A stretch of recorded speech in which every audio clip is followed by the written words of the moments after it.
देवबाग संगमजवळ आम्ही आहोत आणि आम्ही आलो आहोत हॉटेल नरेंद्र सावली इथे. आणि इथला ॲम्बियन्स बघा मित्रांनो, इथलं वातावरण बघा. इथे आम्ही पोहे आणि चहा ऑर्डर केलं आहे. इथे असे झोके टांगलेले आहेत आणि समोरच दिसतोय तो देवबाग संगमचा व्ह्यू. हे अशा पद्धतीचा इथे नाश्ता मिळतो.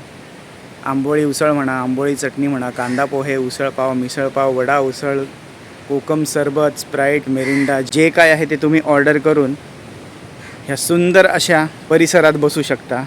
ह्या झोक्यांमध्ये बसून समोर देवबाग संगमचा व्ह्यू एन्जॉय करू शकता. जसं आम्ही आता कांदा पोहे आणि चहा ऑर्डर केलेला आहे. इथे नम्रता बसली आहे.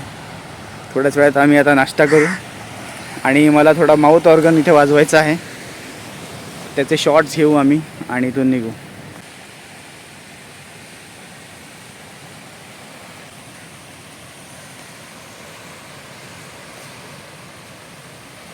आत्तापर्यंत केलेल्या काही सर्वात सुंदर अशा ब्रेकफास्टपैकी हा एक ब्रेकफास्ट आहे आमचा. त्याचं कारण तुम्ही समोर बघू शकता. हा इथे आमचा ब्रेकफास्ट आणि समोर आहे देवबाग संगम बीच.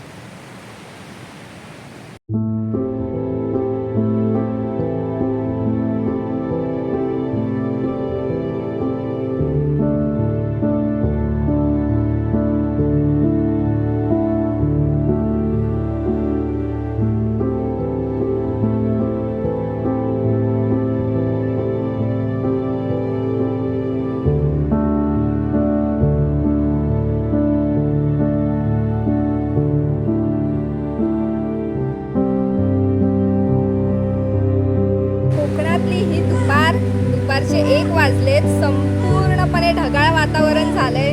पाऊस अजिबात नाहीये आणि मस्त इथे छान समुद्र दिसतोय. खूप मस्त वाटतं इथे झोक्यात.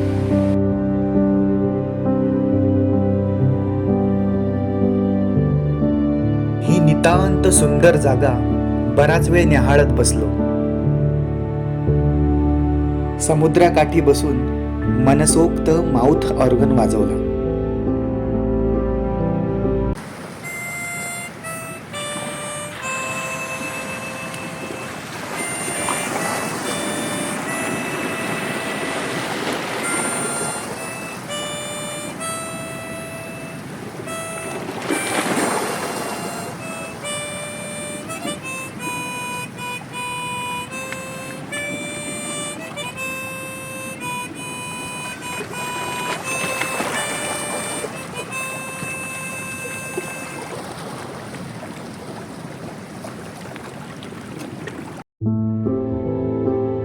होमस्टेवर परत आल्यानंतर रिमझिम पावसाला सुरुवात झाली होती.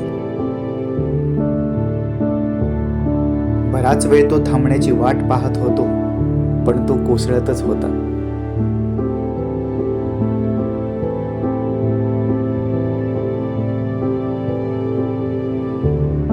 शेवटी पावसात भिजायचंच असं ठरवून आम्ही मालवणच्या दिशेने निघालो.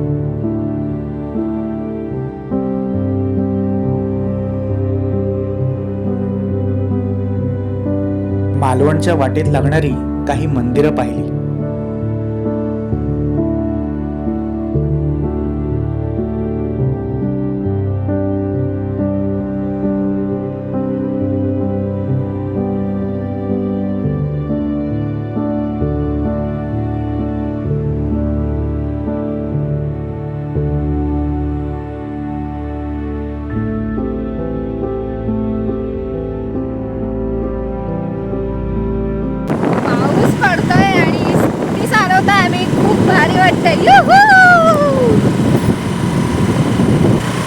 स्कूटी घेऊन आम्ही मालवण बीचवरती उतरलेलो आहोत.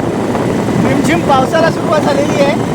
मागे तुम्ही समुद्र जो बघताय तो आहे मालवणचा समुद्र किनारा आणि सिंधुदुर्ग किल्ला.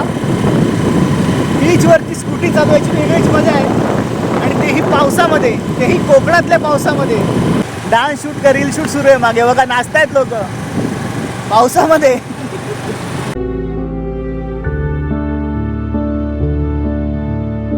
ह्या ट्रिपमध्ये आम्हाला कोकणातला पाऊस अगदी जवळून अनुभवता आला.